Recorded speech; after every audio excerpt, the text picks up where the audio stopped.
SP ಅವರಿಗೆ ಒಬ್ಬ ಭ್ರಷ್ಟ ಮಂತ್ರಿ ಮಲ್ಲಿ ಕಳ್ತನ ಮಾಡ್ತಾ ಇದ್ದಾನೆ ಅಂತ ನಾನು ಫೋನ್ನಲ್ಲಿ ತಿಳಿಸಿದ್ದೀನಿ, ಜಿಲ್ಲಾಧಿಕಾರಿಗಳಿಗೆ ತಿಳಿಸಿದ್ದೀನಿ.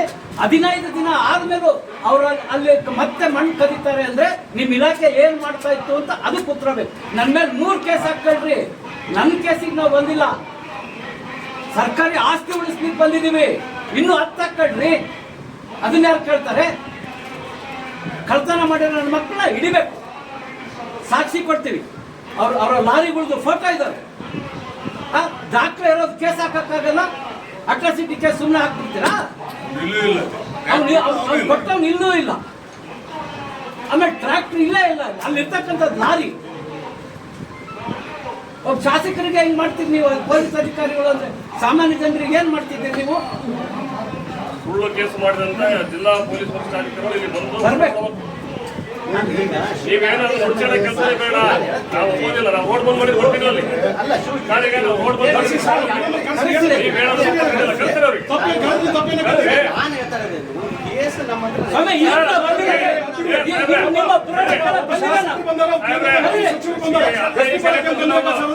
ಈ ಕಡೆ ಬಂದಲ್ಲ ಒಂದ ನಾಟಕ ಬೇಡ. ಎಷ್ಟು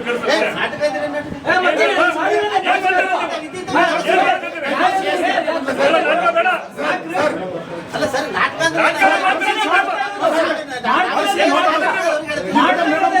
ಒಬ್ಬ ಶಾಸಕರ ಮೇಲೆ ಸುಳ್ಳು ಕೇಸ್ ಹಾಕಿದ್ರೆ ನಾಚಿಕೆ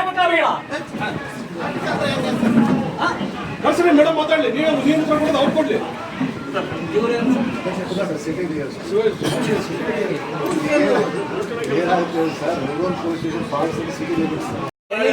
ಎಲಿಮೆಂಟ್ ಇಲ್ಲ ಅಂದ್ರೆ ನಿಮ್ಗೆ ಯಾರಿಗೂ ಮಾಹಿತಿ ಇಲ್ವಾ?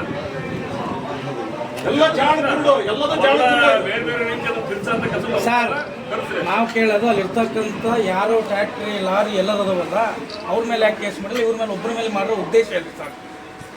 ಉದ್ದೇಶ ಹೇಳಿ ಸರ್. ಈಗ ಅವ್ರು ಹೇಳಿದ್ರು ಅಣ್ಣ, ಅವ್ರು ಹೇಳಿದ್ರು ನನ್ನ ಮೇಲೆ ಕೇಸ್ 100 ಹಾಕ್ರಿ, ನಮ್ಮ ಮೇಲೆ ಎಲ್ಲರ ಮೇಲೆ ಹಾಕ್ರಿ. ಆದ್ರೆ ಅನ್ಯಾಯ ನಡೀತಿದೆ, ಅದ್ರ ಬಗ್ಗೆ ಯಾರು ಮಾತಾಡ್ತಾ ಇಲ್ಲ. ಕಳ್ತನ ಮಾಡಿದ್ರ ಬಗ್ಗೆ ಬಂದಿದೆ.